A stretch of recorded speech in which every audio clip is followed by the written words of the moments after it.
Hello everyone, আশা করি তোমরা সকলে ভালো আছো। তোমাদের সকলকে স্বাগত জানাচ্ছি মাসিদুর স্টাডি সেন্টারে।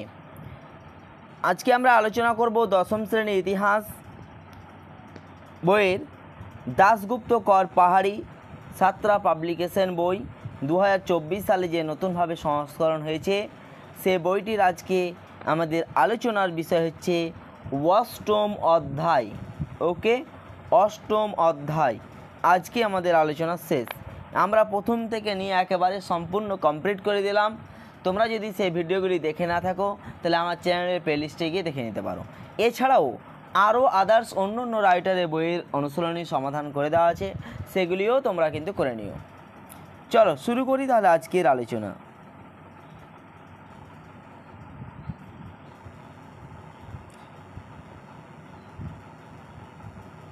মাসিদুর স্টাডি সেন্টার, চলো দেখে নাও। অধ্যায়ের নাম হচ্ছে উত্তর উপনিবেশিক ভারত 20 শতকের দ্বিতীয় পর্ব 1947 থেকে 1964। ওকে, 20 শতকের দ্বিতীয় পর্ব মানে দেখো 20 শতক মানে হচ্ছে 1901 থেকে নিয়ে 2000। ওকে, তাহলে 20 শতকের দ্বিতীয় পর্ব বলা হয় 1950 থেকে নিয়ে বা 51 থেকে নিয়ে 2000কে, কিন্তু এখানে 1947কে ধরা হয়েছে। ওকে, চলো দেখো। নাম্বার 1, সঠিক উত্তরটি নির্বাচন করো। এমসিকিউ। 1947 খ্রিস্টাব্দে দেশীয় রাজ্যগুলির ভারতভুক্তির সময় কাশ্মীরের রাজা ছিলেন কে? তাহলে এর সঠিক অ্যান্সার হবে Hari Singh, option number B. Next, Hyderabad ভারতের অন্তর্ভুক্ত হয় কত সালে? না তো 1950 খ্রিস্টাব্দে, অপশন নাম্বার সি সঠিক অ্যান্সার।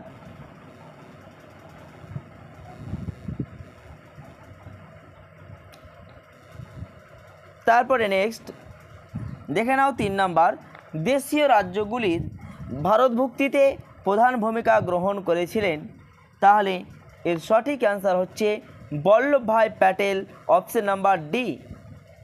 নেক্সট, তোমরা ক্লাসটি প্রথম থেকে নিয়ে একেবারে শেষ পর্যন্ত মনোযোগ সহকারে শুনো, দেখো এবং নোট করতে থাকো। দেখবে এখানেই তোমাদের 70 থেকে 80% পড়া কিন্তু কমপ্লিট হয়ে যাবে। Okay my dear student, my dear friends. Number 4, Nehru Liaquat চুক্তি স্বাক্ষরিত হয়েছিল 1950 খ্রিস্টাব্দে, অপশন নাম্বার সি সঠিক অ্যান্সার। নাম্বার 5, স্বতন্ত্র অন্ধ্র রাজ্যের দাবিতে আমরণ অনশন করেন শ্রীরামুলু, অপশন নাম্বার এ সঠিক অ্যান্সার।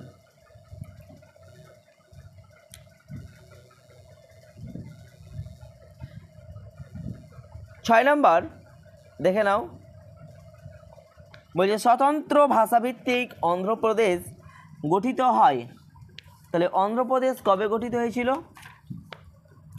1953 খ্রিস্টাব্দে, অপশন নাম্বার সি সঠিক অ্যান্সার। যে দেশীয় রাজ্যটি গণভোটের মাধ্যমে ভারতীয় ইউনিয়নের অন্তর্ভুক্ত হয় সেটি হচ্ছে জুনাগড়। এটি গণভোটের মাধ্যমে হয়েছিল। এ ট্রেন টু পাকিস্তান লিখেছেন, very very important, exam point of view থেকে very very important question, Khushwant Singh. চলো নেক্সট, শূন্যস্থান পূরণ করো, দেখে নাও। নাম্বার 1 কোশ্চিন, কাশ্মীর ভারতের অন্তর্ভুক্ত হয়েছিল ড্যাশ খ্রিস্টাব্দে? তাহলে এটি হয়ে যাবে 1947 খ্রিস্টাব্দে অক্টোবর মাসে। ওকে, সালটা চেয়েছে, সালটা লিখবে। নাম্বার 2, পন্ডিচেরি ছিল ড্যাশদের উপনিবেশ? এটি হবে ফরাসিদের উপনিবেশ। 2 এর সঠিক অ্যান্সার হবে ফরাসি। ক্লিয়ার? নেক্সট কোশ্চিন নাম্বার 3, ভাষাভিত্তিক প্রদেশ কমিশনের নেতৃস্থানে ছিলেন ড্যাশ? তাহলে 3-এর সঠিক অ্যান্সার হচ্ছে এস কেদার। এস কে দার। Clear. Next 4 number, reconstructing the Bengal partition লিখেছেন ড্যাশ। তাহলে 4-এর সঠিক অ্যান্সার হবে জয়ন্তী বসু। লিখে নাও, তোমরা নোট করে নাও সঙ্গে সঙ্গে, জয়ন্তী বসু। ওকে। নেক্সট 5 নাম্বার, রাজ্য পুনর্গঠন আইন পাস হয় ড্যাশ খ্রিস্টাব্দে। 1956 খ্রিস্টাব্দে। তাহলে 5-এর সঠিক অ্যান্সার হবে 1956 খ্রিস্টাব্দে। নাম্বার 6, হরি সিং ছিলেন ড্যাশের রাজা। হরি সিং ছিলেন কাশ্মীরের রাজা। আমরা এমসিকিউ পড়লাম, কাশ্মীরের রাজা। ওকে, হরি সিং ছিলেন কাশ্মীরের রাজা। নেক্সট কোশ্চিন দেখো, তারপরে আছে ঠিক ভুল নির্ণয় করো। নাম্বার 1, কাশ্মীরের রাজা হরি সিং প্রথম থেকেই ভারতভুক্তির পক্ষে ছিলেন। এটি হয়ে গেল মিথ্যা, ভুল। নেক্সট কোশ্চিন, তারপরে তেলেঙ্গানা অঞ্চলে কমিউনিস্টদের বিরুদ্ধে কৃষক আন্দোলন শুরু হয়। এটি হচ্ছে মিথ্যা। নেক্সট 3 নাম্বার, 1950 খ্রিস্টাব্দের পরবর্তীকালে প্রচুর সংখ্যক শরণার্থী পূর্ববঙ্গ থেকে পশ্চিমবঙ্গে আসেন। সত্য।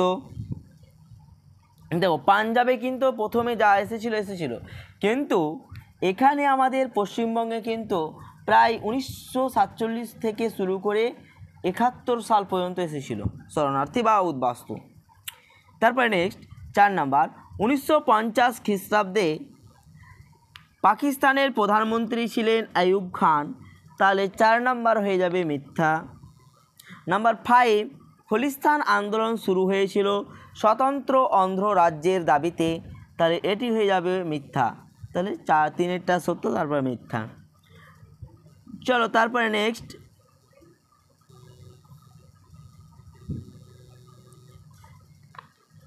দেখো স্তম্ভ মেলানো, কয় স্তম্ভের সঙ্গে ক্ষয় স্তম্ভ মেলাও। নাম্বার 1, দয়াময়ীর কথা। তাহলে এরটা হয়ে যাবে সুনন্দা সিকদার। তাহলে এটা হয়ে যাবে A. Okay. Number 2, reconstructing the Bengal partition Jayanti Basu আমরা পড়লাম, বি। তারপরে বিষাদ বৃক্ষ, এটি হয়ে যাবে তোমার মিহির সেনগুপ্ত। তাহলে এটা হয়ে যাবে সি। বাকি পড়ে থাকলো the other side of silence. তাহলে এটি হয়ে যাবে উর্বশী বুটালিয়া। তাহলে এটি হয়ে যাবে ডি। ওকে। চলো তারপরে দেখে নাও বিবৃতিমূলক ব্যাখ্যা। নাম্বার 1, বিবৃতি বলছে যে স্বাধীনতার পর কংগ্রেস হায়দ্রাবাদের নিজামের বিরুদ্ধে সত্যাগ্রহ আন্দোলনের ডাক দেয়। তাহলে এর সঠিক ব্যাখ্যা হবে ব্যাখ্যা নাম্বার 2। ব্যাখ্যা নাম্বার 2, ব্যাখ্যা নাম্বার 2, নিজামের রাজাকার বাহিনী হায়দ্রাবাদে সন্ত্রাসের শাসন কায়েম করেছিল। ওকে।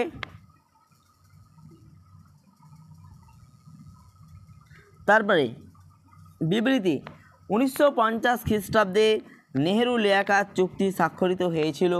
তাহলে এর সঠিক ব্যাখ্যা হবে ভারতের সংখ্যালঘুদের স্বার্থ সুরক্ষিত করা আবশ্যক ছিল। ব্যাখ্যা 2।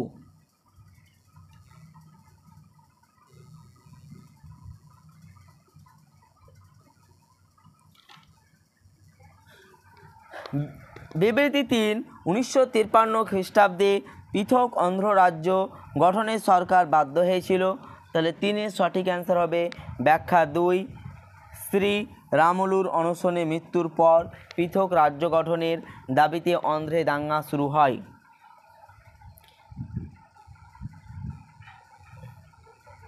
তারপরে নেক্সট 4 নাম্বার, বাংলার উদ্বাস্তু সমস্যা ছিল পাঞ্জাবের তুলনায় দীর্ঘস্থায়ী। এর সঠিক ব্যাখ্যা কী হবে? পাঞ্জাবে অধিকতর রক্তক্ষয়ী দাঙ্গা হয়েছিল। তাহলে ব্যাখ্যা একটা হয়ে যাবে সঠিক। নেক্সট দেখো নাম্বার 1 কোশ্চিন হচ্ছে হায়দ্রাবাদ কত খ্রিস্টাব্দে ভারতভুক্ত হয়? তাহলে হায়দ্রাবাদ ভারতভুক্ত হয়েছিল 1950 খ্রিস্টাব্দে 26শে জানুয়ারি। 1950 খ্রিস্টাব্দে 26শে জানুয়ারি হায়দ্রাবাদ অন্তর্ভুক্ত হয়েছিল। ওকে, ক্লিয়ার। নাম্বার 2 চলো দেখো, অন্ধ্রপ্রদেশে কোন রাজনৈতিক নেতা ভাষাভিত্তিক পৃথক রাজ্যের দাবিতে অনশনে মৃত্যুবরণ করেন? তাহলে 2 এর সঠিক অ্যান্সার হবে শ্রী রামুলু।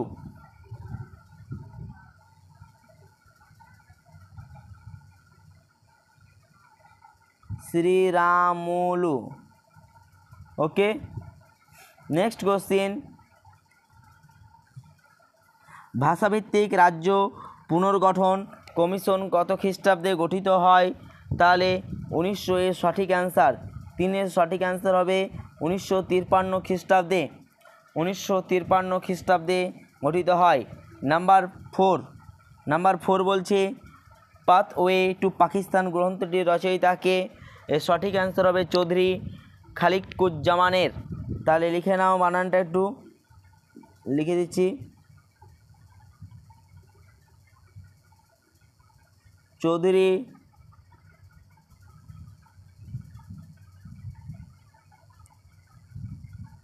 খালিকুজ্জামানের।